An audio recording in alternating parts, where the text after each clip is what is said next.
mis amados hermanos, pueden tomar asiento, por favor. Le damos las gracias al Señor por este día. Quiero pedirle que abra la palabra del Señor, por favor.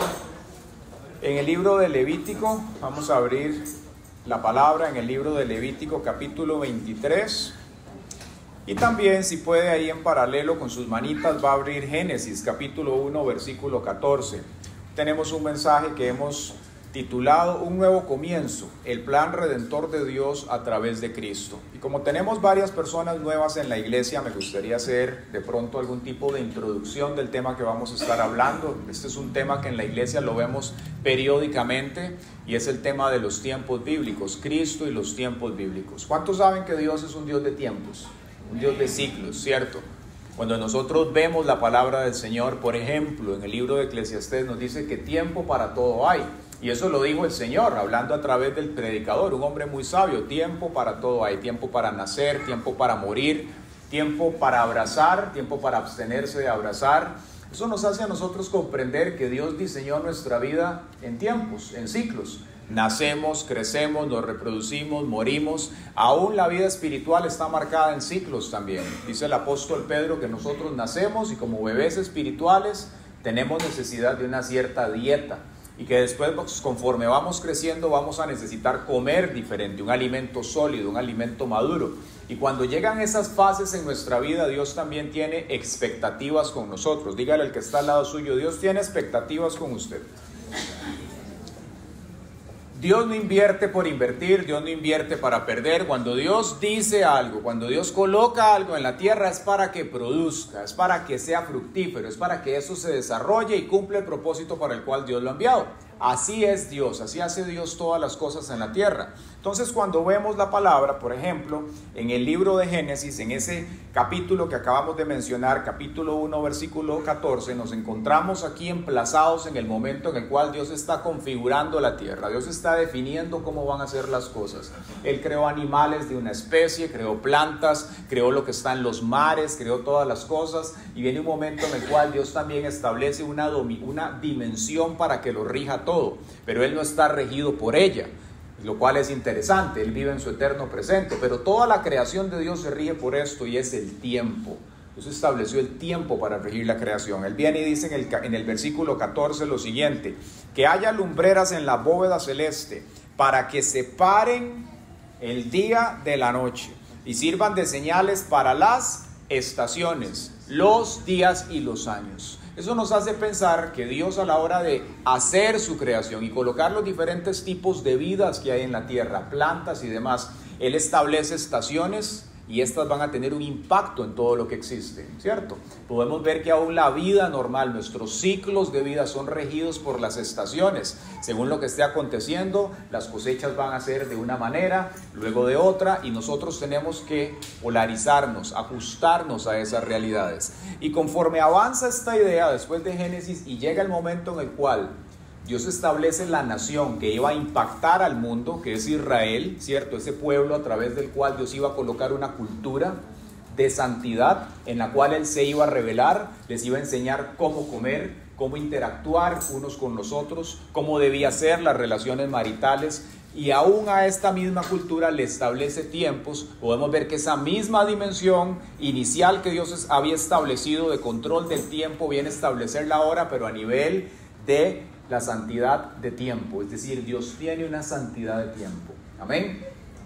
Vemos que aún cuando Dios termina la creación, dice que Él la hace en 6 días y al séptimo que hace, reposa, contempla. Dios no se cansa, pero Dios contempla su creación en ese momento. Esa es la palabra más clara que podríamos nosotros derivar de ese reposo de Dios en el día séptimo. Dios hace una pausa para contemplar su creación. Y vemos que ese mismo principio de manera transversal recorre las escrituras. Hay un momento en el cual las cosas paran y luego continúan su actividad normal. Aún nosotros, el hecho de estar aquí cada 7 días, eso nos marca un espacio desde los tiempos de la iglesia de los hechos, en los cuales Dios quiere que la iglesia haga un alto en el camino. Amén. Dígale al que está al lado, hay tiempo de hacer pausa. Hay que hacer un alto en el camino. Nosotros vivimos en una sociedad muy acelerada, la cual es muy fácil estar ocupados, sobreocupados, pero Dios coloca bajo nuestra tutela la gestión del tiempo. Amén. A veces decimos, estoy muy ocupado, es que la vida me lleva, el tren de la vida, sí, pero Dios nos ha dicho que tiempo para todo hay. Tenemos que aprender a gestionarlo. Y si usted no aprende a gestionar el tiempo, usted no va a ser capaz de crecer espiritualmente. Porque si usted no puede sacar el espacio para buscar la presencia de Dios, para estudiar las Escrituras, para inquirir, dijo el rey David, sacar un espacio para inquirir en su santo templo. Amén. Si usted no saca el espacio para buscar la presencia de Dios, sincronizarse con Él y entender lo que Dios quiere, es muy difícil que usted pueda seguir el rastro del Espíritu Santo. Amén.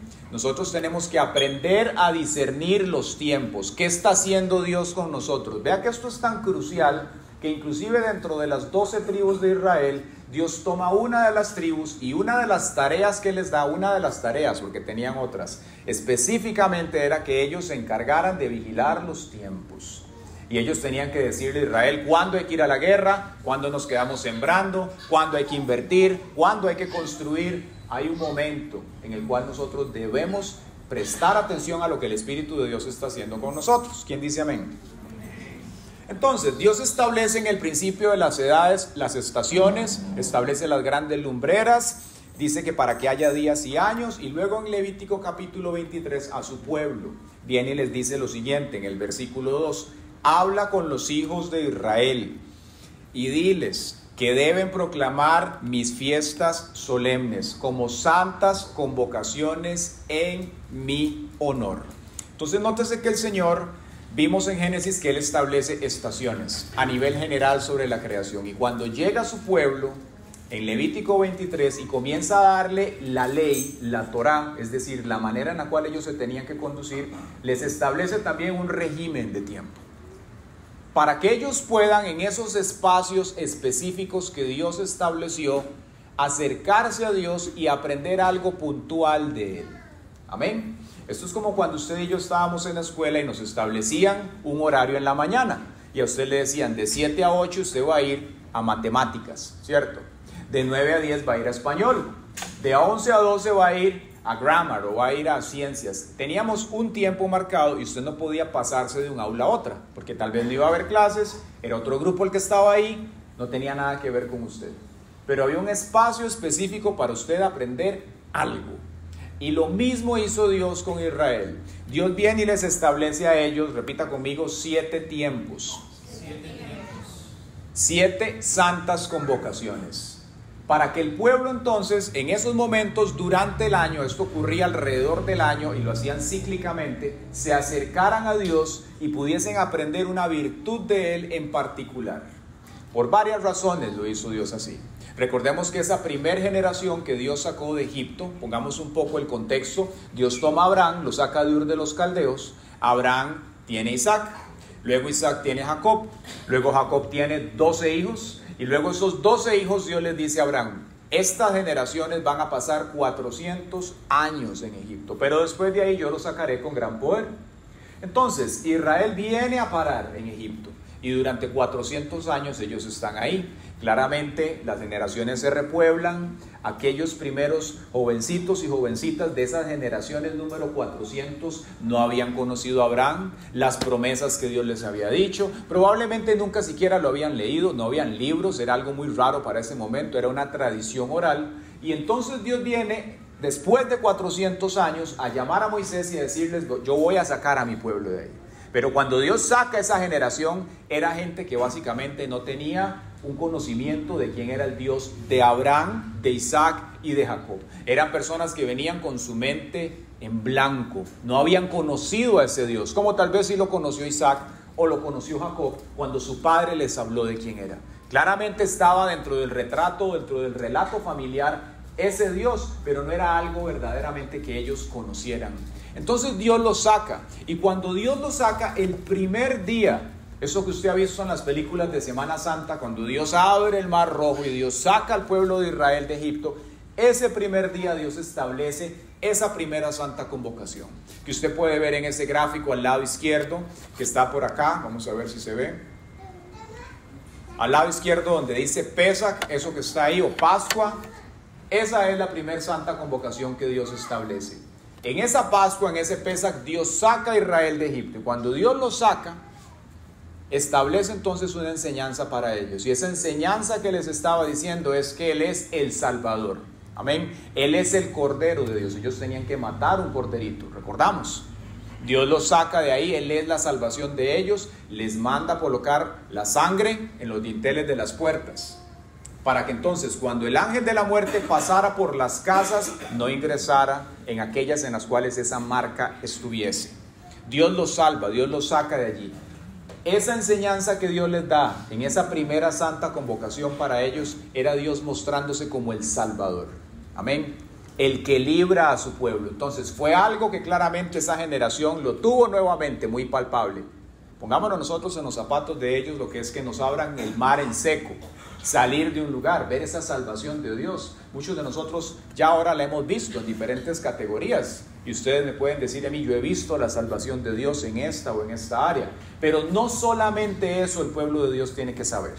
Muchas veces la iglesia conoce a Cristo el Salvador, a Cristo el Redentor, pero usted le pregunta cualquier otra cosa de la Biblia y no conoce la naturaleza de Dios. No saben cómo es Él. Les gusta esa idea de Dios que salva, esa idea de Dios que bendice, pero no le gusta otras ideas de Dios, como la del Dios que disciplina, como la del Dios que es el dueño de la creación, porque no se han permitido recorrer a Dios en los tiempos y entender su carácter, las diferentes manifestaciones de Dios, cómo es Él, cómo Él se muestra a su creación. Vemos entonces que después de esto, Dios se revela a ellos como panes sin levadura. Y aquí a lo que apunta en ese momento era que Dios les había dicho que separaran aquel pan que tenía levadura o todo lo que tuviese levadura en su casa. Y solamente podía haber cosas sin leudo, es decir, sin leudar. La levadura en la Biblia representa el pecado. Entonces lo que Dios les estaba transmitiendo a ellos en ese momento era el principio de la santidad. Vean qué intencional Dios, los saca, los salva, los redime, se muestra como el Salvador, pero no los deja así, porque saben que vienen con un montón de mañas, con un aprendizaje de Egipto. Diríamos nosotros en nuestros días con un aprendizaje del mundo, ¿cierto? Algunos tendrán su tango, su modo, otros tendrán su reggaetón, no sé, ¿verdad? Usted me dirá, venimos con ciertos trotes del mundo. Y Dios tiene que cambiar eso en nosotros. Entonces viene el Señor a cambiar y a sacar de nosotros la levadura, a santificarnos. Y después de eso el Señor se revela a ellos en primeros frutos. Y cada una de estas fiestas, como usted puede ver, están establecidas por un propósito, una enseñanza específica. Son dos triadas. Podemos ver que están las fiestas de primavera y al lado derecho están las fiestas de invierno. Entonces, a lo largo del año, ellos iban básicamente experimentando esa enseñanza y todo lo que Dios hacía en medio de estos eventos. Y cuando nosotros vemos esto de cara ya a la obra en Cristo, también eso tiene un mensaje para nosotros. Pero veámoslo ahorita a nivel cronológico. Podemos ver que hay tres a la izquierda y que hay una en el centro que está sola, que está aislada. Las primeras tres y las últimas son un conjunto, son dos triadas, siguen una secuencia, están muy cerca inclusive en fechas. Pero la del centro está aislada y esa a lo que apunta es a Pentecostés. Que Pentecostés de pronto usted lo ha escuchado, lo ha leído en la Biblia, en Hechos, cuando dice que estaban reunidos aquellos 120 hombres, dice que estaban en un aposento alto, algo muy similar a como estamos nosotros hoy aquí, e ingresa un fuerte viento, dice un viento recio, potente, y en ese momento, sobre toda esa audiencia que estaba ahí, les son repartidas lenguas como de fuego. Entonces, esto da la inauguración de lo que nosotros conocemos como la democratización del Espíritu Santo. Es decir, ese momento en el cual el Espíritu de Dios, que antes había sido algo exclusivo de la nación de Israel, ahora se abre a todo el mundo. Cualquier persona que confiese el nombre de Jesús de Nazaret es salvo, recibe el Espíritu Santo, las arras, la garantía de la promesa, y entonces esa vida de Dios en nosotros es lo que nos transforma y nos hace vivir en victoria. ¿Quién dice amén? Es solamente por eso, no es porque nosotros tengamos ciertas cualidades, es porque el Espíritu de Dios trabajando en nosotros, si se lo permitimos, si cooperamos, Él nos lleva a vivir la vida que agrada a Dios. Amén, Él nos sella y nos capacita entonces para vivir. Ese espacio que hay de esa cuarta fiesta de Pentecostés, a las que siguen, esas otras tres, para nosotros hoy en Cristo, para la humanidad entera, esas tres no se han cumplido aún. Es decir, esa fiesta que usted está viendo ahí que dice primeros frutos, eso aún no se ha cumplido. ¿Cuándo se va a cumplir eso? Eso se va a cumplir cuando sea el retorno del Mesías. Es decir, cuando ocurra el rapto, esa fiesta o esa santa convocación va a dar la inauguración básicamente de esa nueva era. Y entonces las cosas van a cambiar. Es ahí donde el Señor viene, recoge a la iglesia, nosotros vamos con Él. Nos dice el apóstol Pablo que sonará la trompeta y de los 4 polos de la tierra vamos a ser levantados juntamente con el Señor. ¿A quién le da temor eso?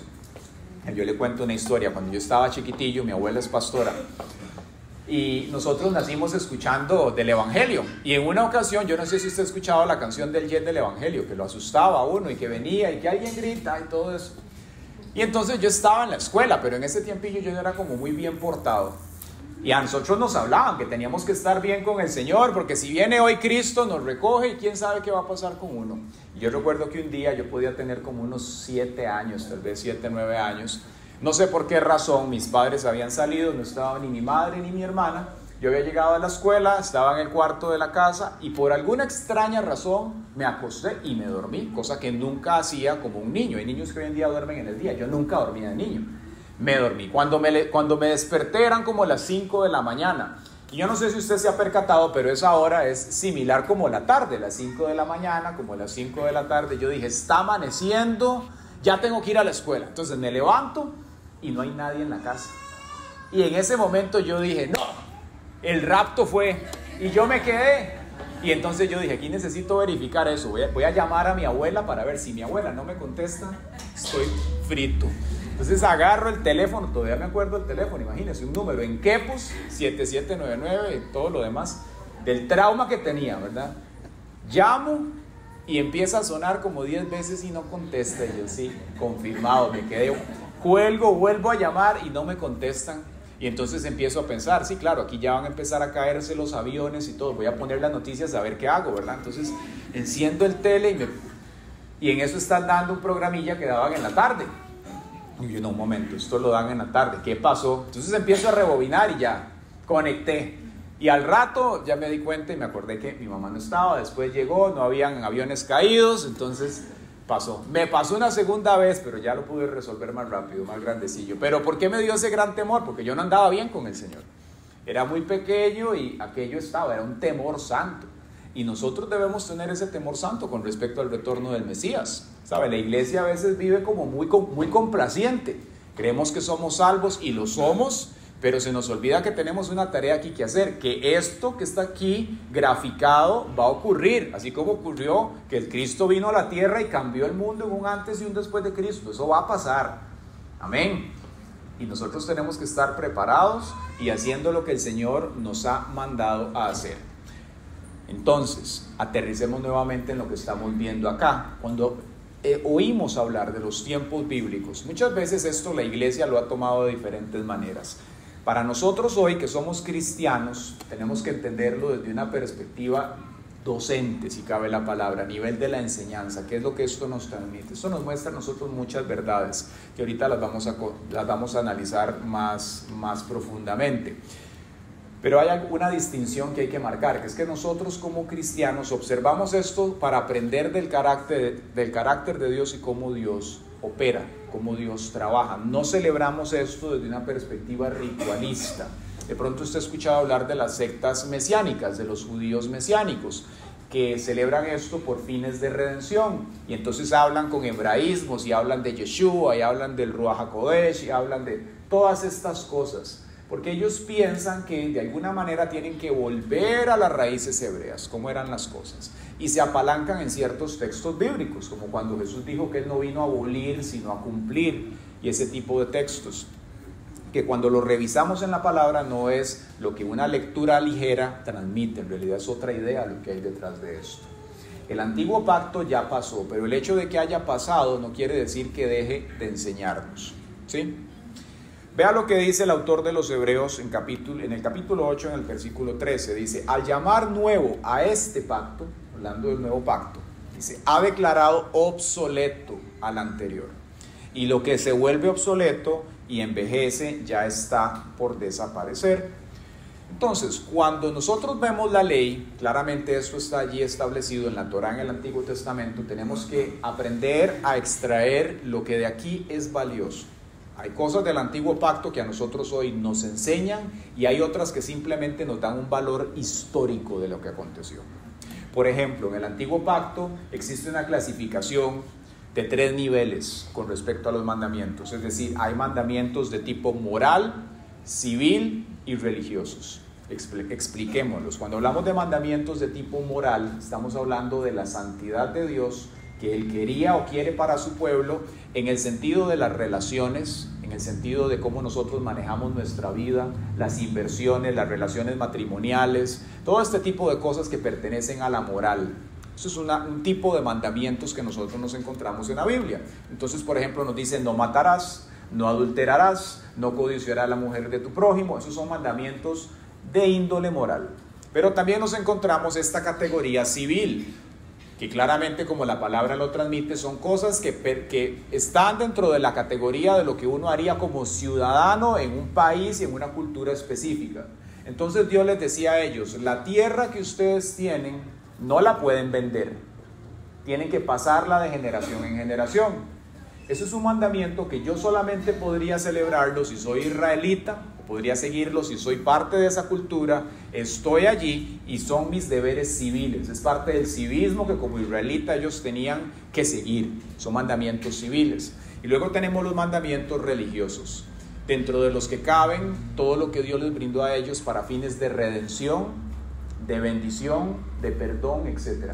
Como las santas convocaciones, como el matar un corderito, por ejemplo, para obtener perdón de pecados. Entonces, cuando Jesús viene y cumple toda la ley, que nosotros ni nadie pudo cumplirla, para que ahora nosotros podamos acceder a los beneficios de Dios, al pacto, a lo que Dios nos entrega, pero a través de un medio distinto. Ya no es la ley. Es decir, yo no tengo que ir y matar un cordero, no tengo que ir y hacer algo para poder acceder al beneficio de la redención o de la bendición de Dios. El medio a través del cual yo acceso ahora a esos beneficios en Dios es a través de la fe. Amén.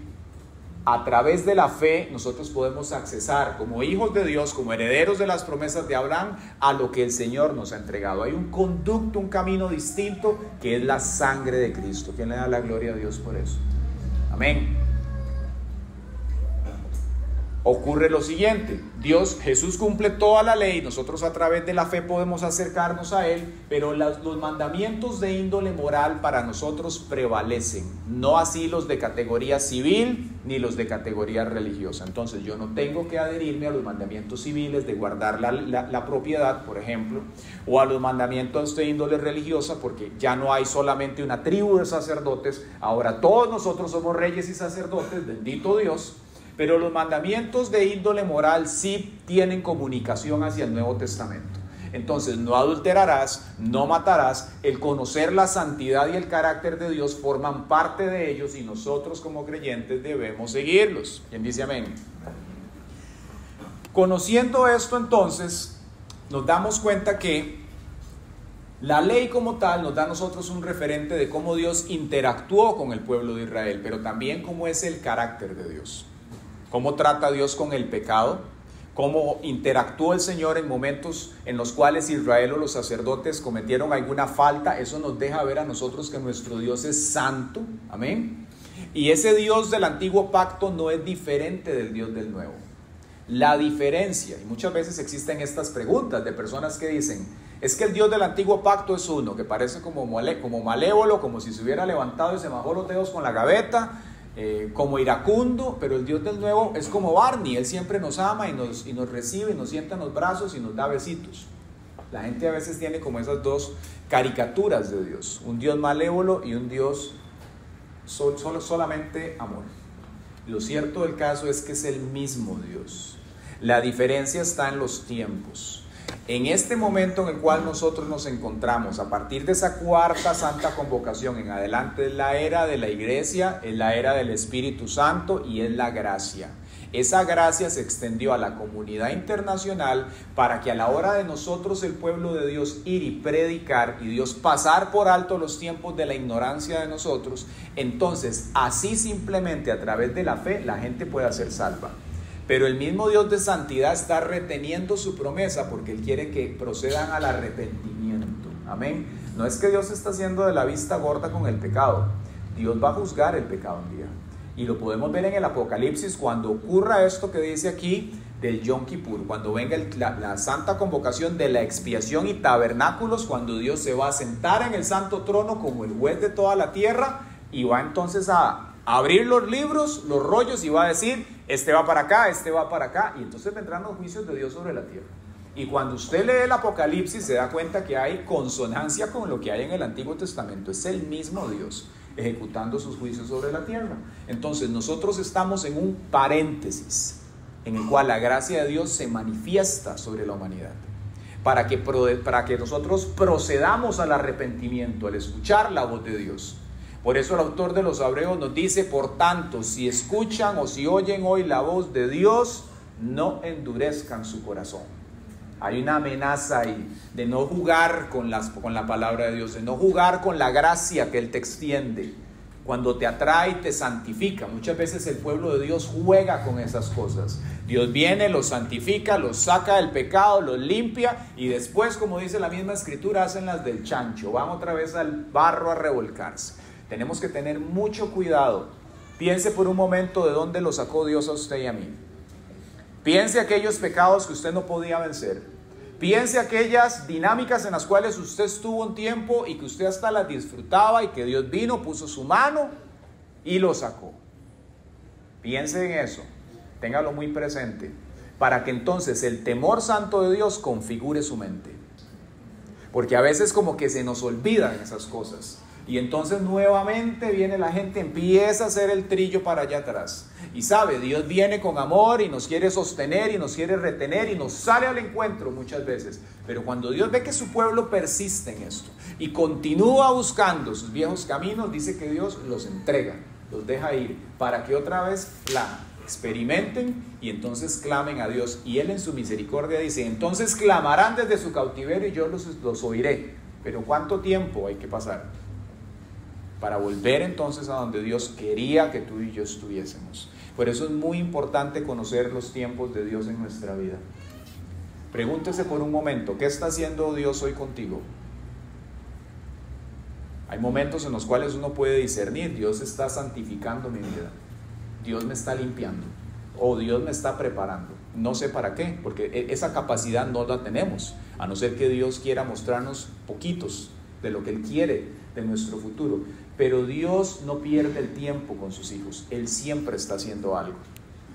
Y cuando nosotros podemos discernir lo que el Espíritu Santo está haciendo, entonces también podemos colaborar con Él.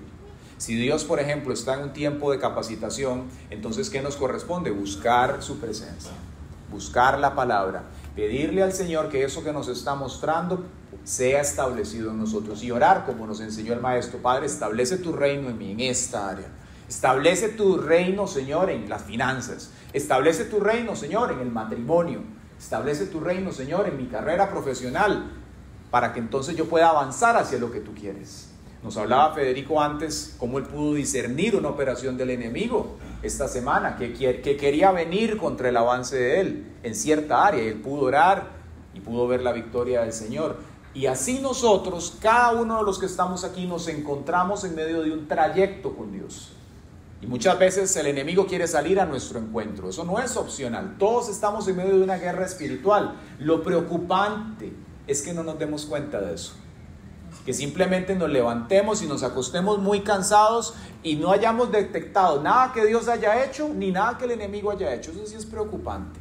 Porque quiere decir que estamos en la pura chuleta, ¿sí? Y más que eso, en el chicharrón de esos de concha, duro. Nada, así de lo peorcillo. A todos nos ha pasado, todos hemos estado ahí. ¿Cómo se cura eso? Siguiendo al Espíritu Santo, pidiéndole a Dios que revele sus tiempos a nosotros. Y eso es parte de la operación que el Espíritu Santo hace. Nótese que cuando Jesús habla de lo que el Espíritu Santo haría cuando viniese a la tierra, en el capítulo 16 del Evangelio de Juan, y Él dice, y cuando venga el Espíritu de Dios sobre ustedes, Él les hará saber lo que ha de venir. ¿Sí? Yo he tenido tiempos en oración con el Señor en los cuales Él me ha mostrado cosas lindas y cosas no tan lindas que van a pasar. Y me ha dicho, esto va a ocurrir en el trabajo. cosas que tal vez no me gusten, cosas que tal vez no tienen nada que ver conmigo y ocurren. Y uno puede que ore, no Señor, que no pase semejante cosa. No, Dios le está diciendo que eso va a pasar. Nada más para que usted esté en avisos de que eso va a ocurrir y para que usted se prepare espiritualmente. Así es como el pueblo de Dios tiene que caminar con una agenda, con el propósito de Dios, poder seguirle el rastro al Espíritu Santo. Entonces, eso nos ayuda para que podamos conocerle a Él. ¿De qué manera entonces yo puedo comenzar a aprender de los tiempos de Dios y cómo Dios trabaja? Una manera es leyendo las Escrituras, leyendo el Antiguo Testamento, ¿sí? A veces tenemos cierta preferencia de libros o solamente nos quedamos emplazados en el Nuevo Testamento, pero el Dios del Nuevo es el mismo del Dios del Antiguo. Entonces vea lo que nos dice la palabra respecto a esto. Toda la Escritura es inspirada por Dios, toda, ¿cierto? Y cuando esto fue dicho, ni siquiera estaba escrito el Nuevo Testamento, era el Nuevo. Dice, toda la Escritura es inspirada por Dios y útil para enseñar, para redarguir, para corregir, para instruir en justicia. Ese instruir en justicia lo que significa es enseñarnos a nosotros a vivir rectamente, de la forma justa que agrada a Dios, para enseñarnos a vivir en justicia. Eso es lo que el Señor quiere de nosotros, por un propósito, a fin de que el hombre de Dios o la mujer sea perfecto. Y ese perfecto no es que usted va a andar en esta tierra sin cometer errores, pero sí perfectible. Amén. Es decir, usted va a recorrer este camino en esta vida y va a haber tropiezos. Los va a ver. La palabra del Señor dice, imposible es que no vengan los tropiezos, ocurrirán.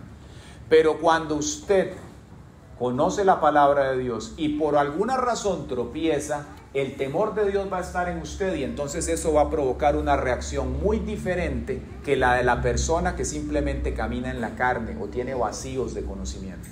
Por ejemplo, si este es David y este es Saúl y este es Salomón, usted se va a dar cuenta que el reinado de David, el reinado de Salomón y el reinado de Saúl fueron muy diferentes, ¿cierto? ¿Cuál fue mejor? Humanamente hablando, ninguno. Los tres eran bien pecadores. Salomón cometió adulterio, tomó más mujeres de las que debía, aumentó inclusive el oro y las caballerizas, cuando en el Antiguo Testamento en la ley se le dijo que no lo hiciera. Saúl, Dios viene, lo unge, viene un momento en el cual Saúl comete un error e inclusive lo niega delante del mismo Dios, delante de Samuel se lo niega, pero Saúl tuvo la bendición y la selección de parte de Dios. Inclusive Dios viene y le dijo, si tú hubieras obedecido esto que yo te dije, yo hubiese afirmado tu reino. Entonces no es que Saúl creció para ser un fracaso, no, Saúl se descartó a sí mismo. Luego estaba David, y David también cometió grasos errores, cometió adulterio y cometió asesinato. Después en un momento se llenó de orgullo y permitió que Satanás lo tentara y Dios mismo permitió que las cosas se dieran. Entonces, si usted los pone en una balanza, los tres tienen la misma clasificación, pecadores. Pero cuando Dios se acerca a traer la disciplina a cada uno de ellos, usted ve una respuesta muy diferente en los tres. Usted ve que Salomón, desde el principio, con la sabiduría que Dios le dio, sabía lo que tenía que hacer, pero él siguió haciendo lo que quiso.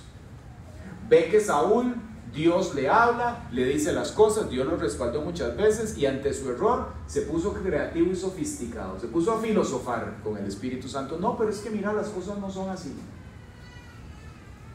Y luego usted ve a David, que fue un hombre que cuando cometió errores, dice que en ese momento, por ejemplo, cuando Natán lo confronta y le dice, pasó esto, y le cuenta la parábola, y él le dice, ese hombre de esa parábola eres tú. Y él dice lo siguiente, soy yo, muerte es lo que me corresponde. Es decir, David estaba listo para morir cuando dijo eso. Esa era la sentencia. Usted ve que él se arrepintió. Pero también vemos en la palabra que existe el Salmo 119. Y usted se encuentra un montón de inferencias de David, de cómo él meditaba en la ley de Dios. Entonces David supo inmediatamente responder, no de su corazón y de su mentalidad y su humanidad caída. David respondió y reaccionó a partir de lo que había conocido de la palabra del Señor. Amén. Entonces usted y yo somos pecadores, pero la manera en la cual reaccionemos es lo que marca la diferencia. Si usted conoce la palabra, entonces ella lo va a configurar y ella va a hacer que cuando falles usted pueda responder en la dirección que Dios quiere. Y entonces Dios va a tener misericordia de ti. Distinto es cuando nos quedamos nada más con una cara de Dios, que es la que nos gusta, la del Salvador, la del Redentor. Pero se nos olvida que Él nos limpia, que Él nos santifica y que Él tiene planes con nosotros. Amén. Sabe, y es muy lindo. No le tenga miedo a la disciplina de Dios. David supo recibir la disciplina de Dios. Dios a lo largo del tiempo con la iglesia, con el pueblo de Israel también, a través de los años, Él va a interactuar con nosotros y va a haber momentos de disciplina. Va a haber momentos en los cuales usted dice, Padre, como que me estás probando. Y puede ser en diferentes áreas, puede ser en las finanzas, puede ser en su trabajo, puede ser en su matrimonio. Dios te mantiene a prueba, Dios te está viendo cómo trabajas, cómo respondes, si manejas las cosas en el Espíritu o no. Y entonces, dependiendo de esa reacción, vendrá otro nivel de Dios para tu vida. Vea cuando el Señor llevó al pueblo de Israel a Egipto y le dice, yo te llevé al desierto. Dice, para probarte, para ver en tu corazón qué había, para ver si al final del día ibas a obedecer a Jehová tu Dios. Entonces, cuando usted esté en medio de una prueba, no se enoje, no se queje, no reniegue y no le eche la culpa a Dios. Cuando usted esté en medio de una prueba, saque el cuaderno, el lápiz y póngase de rodillas. Y dígale, Señor, ¿qué es lo que usted quiere que yo aprenda en medio de este tiempo? Ore, y si no oye nada, ayune. Porque la Biblia dice, me buscarán y me hallarán cuando me buscaren de todo corazón. Entonces Dios no juega a las escondidas. Si usted busca a Dios realmente, Dios le va a responder. En medio de esa experiencia, cuando usted esté buscándolo, entonces el Espíritu Santo le va a hacer saber lo que hay en su corazón. Dice, para que veas, Dios no lo lleva a usted al desierto para Él darse cuenta, es para que usted se dé cuenta lo que hay aquí. Dios no pregunta porque no sepa, Dios sabe. Pero nosotros, como humanos, con un corazón engañoso, dice la Biblia, más que todas las cosas, necesitamos muchas veces hacer una pausa en el camino y poder ver cuando las cosas se aquietan qué es lo que hay ahí. ¿Y sabe usted qué es lo que saca lo que está ahí adentro del corazón? La palabra de Dios. La Biblia dice de ella misma que es como una espada más cortante que cualquier otra cosa, de dos filos, que penetra y discierne las intenciones y los deseos del corazón. Dice que llega hasta los tuétanos. Entonces, cuando nosotros estamos en esa paz, en esa quietud, en el espejo de la palabra, Él va a hacer que emerja lo que usted necesita observar y usted se dé cuenta, mira qué montón de carne hay ahí.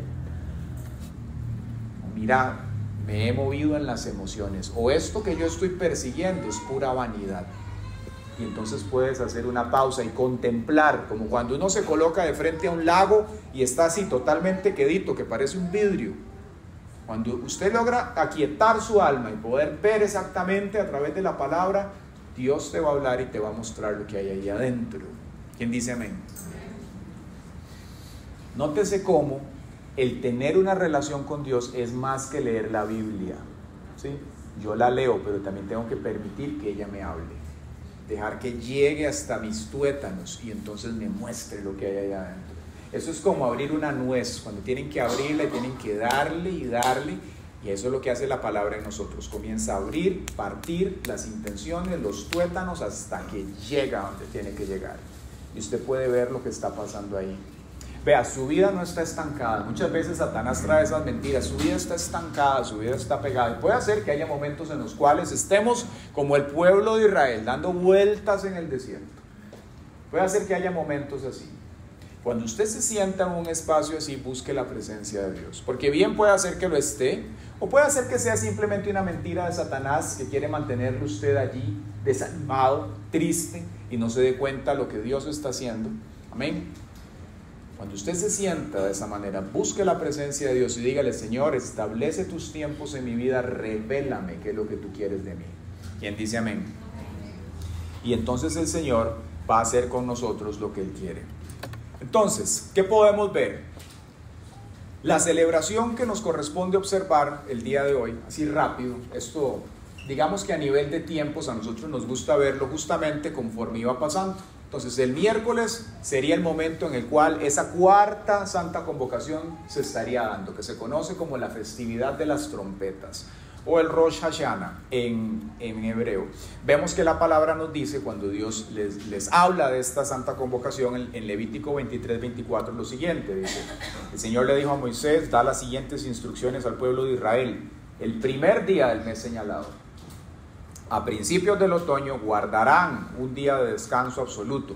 Será un día oficial de asamblea santa, un día conmemorado con toques fuertes de trompeta. No harán ningún trabajo habitual en ese día. En cambio, deben presentar ofrendas especiales al Señor. Entonces, esa santa convocación, básicamente a lo que apuntaba para ellos era el cambio de año. Dios venía a cambiar el año para ellos.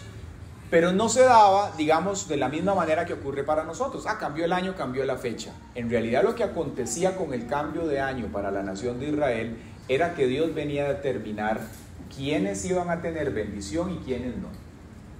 Quiénes morían y quiénes no. Entonces el sumo sacerdote en esa triada de fiestas era cuando se vestía totalmente, y él tenía que ingresar al tabernáculo, y es cuando usted lee que entonces si ellos tenían un año favorable, él salía con vida. Si el sumo sacerdote moría cuando entraba, eso significaba que iba a ser un mal año. El pueblo no estaba en santidad. El sumo sacerdote era el representante de la nación. Afortunadamente para nosotros hoy en día no tenemos un sumo sacerdote como esos, falible, sino a Jesucristo. Amén. Y cuando la iglesia lo sigue a él y camina como tiene que caminar, de él vienen tiempos de bendición y tiempos de reposo sobre nosotros. Pero ¿qué podemos apreciar acá? El Señor, a la hora de mandarlos a celebrar esta santa convocación, les da a ellos instrucciones. Una es que no trabajen ese día. ¿Para qué cree usted que Dios le pide a alguien que no trabaje en una fecha como esas? No era para que se quedara haciendo un camping, era para que se enfocaran en lo que Él quería, ¿sí? Que se abstuvieran de trabajar. Les pide que presenten una ofrenda y ellos tenían que celebrar esa celebración con trompetas. Venían y comenzaban a sonar trompetas durante ese día varias veces, apuntando al cambio de año que venía sobre ellos. Y se daban entonces de ese día en adelante, es decir, de la celebración de trompetas, 10 días en adelante, algo que se conoce como los 10 días temibles, que son días de buscar a Dios en arrepentimiento. Entonces ellos tenían que entrar en ayuno, tenían que analizar su vida, hacer introspección, si durante el año ellos se habían apartado en alguna faceta, ¿cierto?, de la santidad de Dios. Y si ellos se arrepentían y hacían lo que correspondía, entonces Dios perdonaba sus faltas y bendecía el próximo año. Amén. Era un tiempo entonces de una búsqueda intencional de Dios. No pasaba el tiempo como ya, nada más, todo el tiempo siempre era el mismo. No, había momentos específicos de buscar a Dios intencionalmente por algo. Y lo mismo ocurre para nosotros hoy. Esta fiesta nos enseña algo muy particular. Y es que esto ya es parte, digamos, de la tradición israelita. Esto no es bíblico, esto es tradición israelita. Ellos creían que durante esos 10 días Dios abría los libros. Ahora usted se va a preguntar, ¿cuáles libros, pastor? ¿Los de Harry Potter? No, jamás. ¿Cuáles libros son los que Dios abre? ¿Usted sabe que Dios tiene libros? Dios tiene libros. Vea lo que nos dice Éxodo 32-31. Dice: y volvió Moisés para hablar con el Señor y le dijo: este pueblo ha cometido un gran pecado, pues se hicieron dioses de oro. Te ruego que les perdones su pecado. De lo contrario, bórrame ya del libro que has escrito. Desde ese momento ellos sabían que Dios tiene un libro escrito para memoria. ¿Sabe? Hay un libro escrito para memoria de los justos, dice la Biblia. Y hay un libro en el cual está escrito quiénes están para salvación y quiénes para lo contrario. ¿En cuál página está el nombre suyo? No sé, es imposible saberlo, pero sí tener la certeza de que estamos ahí. Amén. Dios tiene esos libros. Entonces, la tradición decía que durante estos 10 días Dios abre esos libros, evalúa el corazón de las personas y entonces dice un año de bendición. O lo contrario. O esta persona ya no continuará más después de este año, etc. Esto es importante porque nosotros como hijos de Dios vivimos de cara a algo profético. Y es que un día, cuando se dé ese arrebatamiento, cuando el Señor venga por la iglesia, dice que van a ser abiertos los libros. Y entonces ahí se va a mostrar y se va a decir quiénes están escritos en él, y el Señor va a ejecutar sus juicios sobre la tierra. E inclusive dice la Biblia que dependiendo de cómo la gente vive en esta tierra, Dios puede borrar su nombre. Usted sabe que Dios puede borrar el nombre de gente que está inscrita en el libro. A mí eso me da pavor. Puede borrar el nombre. Eso no es para que usted viva con una esquizofrenia en esta tierra, pero sí para que tenga temor santo. Amén. Que vivamos con temor santo, porque cuando el temor santo está en nosotros, entonces la verdadera sabiduría de parte de Dios viene sobre nosotros. El temor de Dios es el principio de la sabiduría. Vea qué mal uso hizo Salomón de esto. Que Salomón, siendo el hombre, digamos que después de Jesús, más sabio sobre esta tierra, Dios le mostró cómo alcanzar esa sabiduría. Y le hizo ver que el inicio de eso era que él se mantuviera en el temor de Dios. Y Salomón pudo hacer cosas impresionantes, pero hubo un momento en el cual Salomón, con todo ese intelecto que Dios le dio, se apartó del temor santo. Y disertó, dice la Biblia, disertó hasta de los helechos. Disertó de las plantas. Imagínese usted la sabiduría que Dios le dio a Salomón para disertar de un helecho. Yo no me pongo a ver las plantas para disertar de ellas. Uno puede aprender de eso, sí, pero Salomón en aquel siglo disertaba de los helechos, pero separado del temor de Dios. ¿Y qué ocurrió? Su humanidad caída lo empezó a llevar en todo lo que no debía. Entonces, amados míos, pueblo de Dios, iglesia de Jesucristo, que esté en nuestros labios siempre el pedirle a Dios que el temor santo sea lo que configure nuestro corazón, ¿sí? Para que entonces todo lo que Dios trae a usted de bendición le siga siendo de bendición. Dios le dio a Salomón inteligencia para que fuera de bendición para él, pero llegó el momento en el cual esa misma inteligencia la utilizó para mal, para ampliarse las caballerizas, para hacer cosas que no tenía que hacer, para acumular oro. ¿Estamos aquí? Entonces, era un tiempo de arrepentimiento para ellos, para que entonces Dios bendijera. Cuando nosotros llevamos esto entonces a la aplicación para nuestro día como cristianos, podemos ver dos aspectos claves de esto. Uno es de cara al futuro, tener presente que el Señor viene por su iglesia. Nótese lo que nos dice el apóstol Pablo sobre esta idea. Dice aquí, les digo un misterio, no todos dormiremos, pero todos seremos transformados. Repita conmigo, transformados. En un momento, en un abrir y cerrar de ojos, a la final, trompeta. ¿Cómo se llama la celebración? La festividad de las trompetas. Porque se tocará la trompeta y los muertos serán resucitados incorruptibles y nosotros seremos transformados. Amén. Entonces, un aspecto de esto es vivir con esa conciencia de que en cualquier momento Dios puede sonar su gran cuerno y llevarnos a su presencia. Eso nos debe a nosotros verdaderamente poner a tiempo para vivir en esta tierra como corresponde. A veces estamos demasiado ansiosos por hacer aquí. Y está bien, vamos a trabajar y vamos a ser buenos en lo que hacemos y excelentes, pero no viva afanoso y ansioso por hacer en esta tierra. Amén.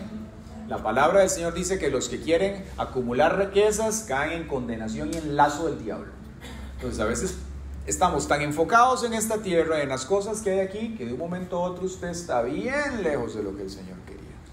Desenfocado, desenfocado. Amén. Entonces, vivir con una conciencia del futuro, de que el Señor, a como viene por nosotros en el rapto, puede hacer que hoy en la tarde Dios le plazca llevárselo a usted a su presencia. Amén. Viva agradecido, viva con contentamiento, viva aprovechando lo que Dios le ha dado, viva entendiendo los tiempos de Dios, viva en santidad para Él. ¿Sí? Y eso me lleva al siguiente punto, que es vivir el presente de la manera adecuada, vivirlo en santidad. Vea lo que nos dice el apóstol Pedro sobre esto. Pero el día del Señor llegará como un ladrón en la noche. Así, ese día los cielos desaparecerán en medio de un gran estruendo. ¿Usted ha escuchado cuando explota un transformador?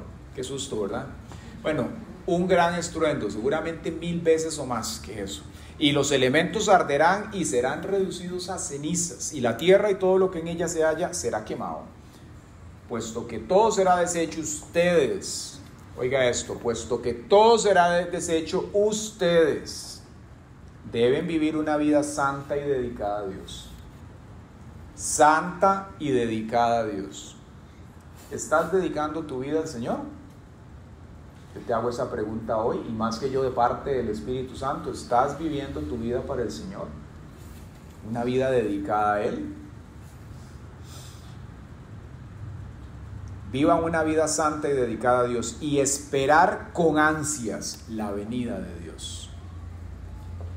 La venida del día de Dios, dice. Ese día los cielos serán deshechos por el fuego y los elementos se fundirán por el calor de las flamas. Pero según sus promesas, nosotros esperamos un cielo nuevo y una tierra nueva donde reinará la justicia. Amén. ¿Quién quiere eso? Solo 3 personas en la iglesia quieren estar ahí. Queremos ese cielo nuevo y esa tierra nueva. Y en medio de eso, entonces, enfocarnos en predicar el Evangelio, en hablarle a nuestros familiares, amigos, conocidos de lo que Cristo ha hecho en nuestra vida. No podemos simplemente tomar toda la bendición que Dios nos ha entregado y cerrar los ojos a lo que está pasando la gente allá afuera. Debemos vivir con esa conciencia de la venida de Cristo, de lo que ha hecho en nosotros, y ser justos, poder hablarles a los demás de lo que el Señor quiere para nuestras vidas. ¿Quién dice amén?